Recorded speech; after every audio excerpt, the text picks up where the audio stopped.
सीटी साहब, आपको ट्रैवलिंग का भी काफ़ी शौक है और आप ट्रैवलिंग करते करते बहुत से ममालिक में तालीम भी हासिल करते रहे हैं। आपका सोचने का ज़ाविया कुछ हद तक दूसरे पुलिस ऑफिशियल या पुलिस ऑफिसर से कुछ मुख्तलिफ है। यही वजह है शायद कि आपका अपनी पोस्टिंग के दौरान जो आपके आईजीज होते थे, उनके साथ कुछ ख़ास ताल्लुकात अच्छे नहीं थे रहते। तो सर, इसकी क्या यही वजह है और मौजूदा आईजी के साथ आपके ताल्लुकात कैसे हैं? वो मेरा ख्याल वो वाहद आईजी हैं तो जो पंजाब पुलिस की या मेरे करियर में कि जिनके साथ मेरी बहुत बड़ा एक रिस्पेक्ट का एक रिश्ता है। मेरे वो जब लाहौर फैसलाबाद में था मैं एसपी, तो उस वक्त वो सीपीओ फैसलाबाद भी थे। He is a visionary person, you know. I am impressed by the person in a way कि उस उनकी क्रिएटिविटी बहुत ज़्यादा है। फिर he is a problem solver, is not बात ज़्यादा। तो हमारे बहुत सारे सीनियर अफसर उन उन तक तो बात ही पहुँचाना बहुत मुश्किल होता है। तो ये मेरा ख़्याल एक दिन में शायद कांस्टेबल्स को भी रिस्पॉन्ड कर रहे होते हैं। वो पहले आईजी मैंने देखे हैं कि जिन्होंने एक आईजी और एक कांस्टेबल का फ़ासला ख़त्म कर दिया। कांस्टेबल को आईजी बना दिया और आईजी खुद कांस्टेबलों की तरह सड़कों पे फिरना शुरू हो गए। He is the leader. Leadership देखें, इट इज़ नॉट इम्पॉर्टेंट कि आप किस पोज़ीशन पे बैठे हुए हैं, राइट? अगर मैं समझूँ कि जी मैं डीआईजी हूँ और ये तो वो फिर आप एक वक्ती तौर पे आप कुछ अपना तासुर पैदा कर सकते हैं। लेकिन जो रिश्ता जो आई थिंक जो जगह दिल में बनती है ना, वो सबसे बड़ी जगह होती है, वो मकाम सबसे बड़ा वो होता है। और उन्होंने बतौर आईजी या पूरी पंजाब पुलिस से आप पूछ लें, मुझसे क्या पूछते, चलो मैं तो डीआईजी हूँ, वो एक कांस्टेबल से आप पूछ लें कि व्हाट दे हैव उन्होंने किस तरह का उनका अपने आईजी से रवैया देखा है। तो ही इज़ अ वंडरफुल। अदरवाइज़ मेरा तो मसला सभी के साथ रहा है, ठीक है ना? क्योंकि मैं posting is not important for me. ओहदा मेरी ज़िंदगी का एक मैं समझता हूँ एक बहुत माइनर सी चीज़ है, क्योंकि इंसान बचपन से पैदा होने से शुरू होता है, तालीम, यूनिवर्सिटियाँ, बाहर की दुनिया, जो जॉब, ट्रेनिंग्स, प्रमोशन, किधर वापस आना है? आपने उसी ज़ीरो की तरफ वापस आना है, एक पूरा दायरा काट के और उस ज़ीरो में आ जाना है।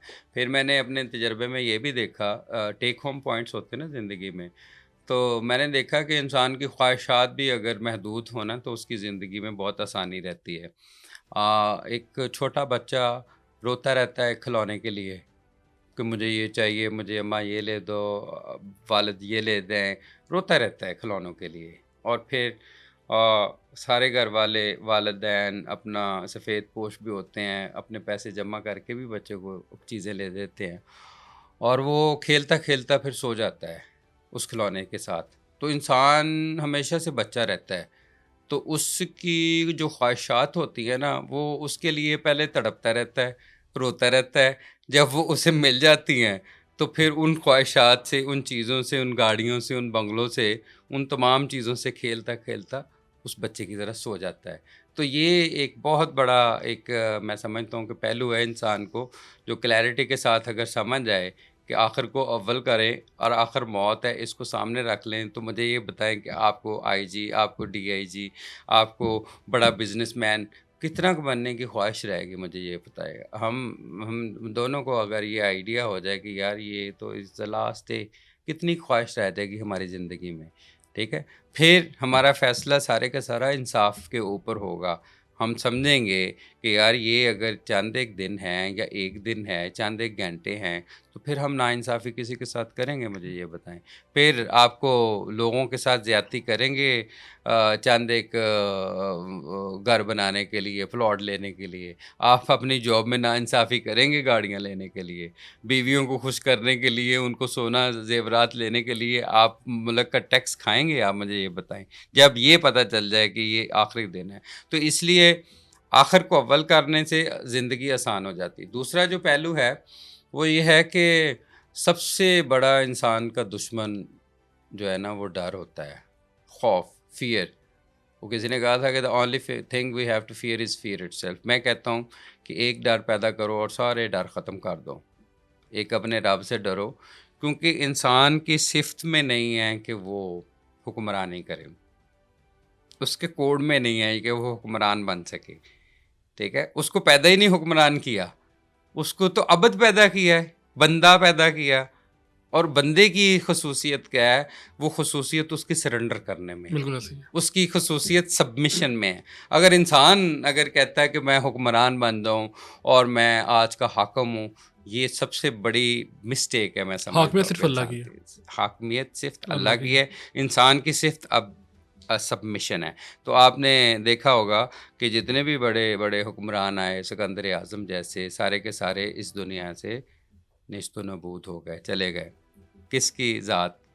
اللہ کی ذات. تو اس لیے جو ڈر پیدا کرنا ہے تو صرف ایک کا پیدا کر دو. آپ کو سارے کے سارے ڈر، ہمارے ڈر بہت چھوٹے چھوٹے ہوتے ہیں. بالکل ایسے ہی ہے. نوکری سے جانے کا ڈر، اگر یہ کہتے ہیں کہ نوکری سے جانے کا ڈر، میں کہتا ہوں کہ آپ اپنے گھر کے اندر یا کسی باغ کے اندر درخت کے اوپر گھونسلے کو دیکھیں، اس میں چھوٹے چھوٹے چڑیوں کے بچے آپ کو نظر آئیں گے. اس کو کون رزق دیتا ہے؟ بالکل ایسے اگر چڑیوں کے بچے پل جاتے ہیں، کیا ہمارے بچے نہیں پڑیں گے؟ کیا اس نوکری کے اوپر ہی یہ وہ ہمارے بچے ہی بڑے ہوں ڈیفینیٹلی گے؟ ہمیں اس ٹھیک میں ہے جو نا. ہے وہ اور ہوگا. ہمارا تو نہیں پتا تھا کہ ہم نے کیا کرنا ہے زندگی میں. اگر ہمارا نہیں پتا تھا تو پھر ڈر کس چیز کا؟ کسی کا تو بھی نہیں اس ہوگا. لیے میں تو جدھر بھی جاتا ہوں میں کہتا ہوں اپنے ذہن سے، اپنی سوچ سے، اپنے گلے سے جو آپ نے خوف کے طوق سے جائے ہوئے ہیں، ٹھیک ہے نا، وہ سارے کے سارے توڑ دو، اتار دینے زندگی چاہیے. آسان ہو جائے گی. اچھا سر، اب آپ کی موجودہ پوسٹنگ پہ ہم آتے ہیں. Chief traffic officer Lahore. ہر کسی کا سب سے زیادہ کنسرن جو ہے وہ آپ کی پوسٹنگ کے ساتھ ہے، آپ کے محکمے کے ساتھ ہے. بچہ، بوڑھا، خاتون، مریض، اس کو جو ہے وہ روڈ کے اوپر ٹریفک نہیں چاہیے، اس کو فری اینڈ فیئر جو ہے اس کو چاہیے کہ وہ روڈ کے اوپر آزادی سے آئے. بہت اچھے انیشیٹو بھی لیے ہیں آپ نے لاہور کے ٹریفک کو بہتر کرنے کے لیے. تو سب سے پہلے بتائیے گا، اتنا کچھ کرنے کے بعد بھی ابھی بھی لاہور میں ٹریفک کا مسئلہ ہے، اس کی سر وجہ کیا ہے، اس کا حل کیا ہے؟ اس کی وجہ سر بڑے شہر ہیں.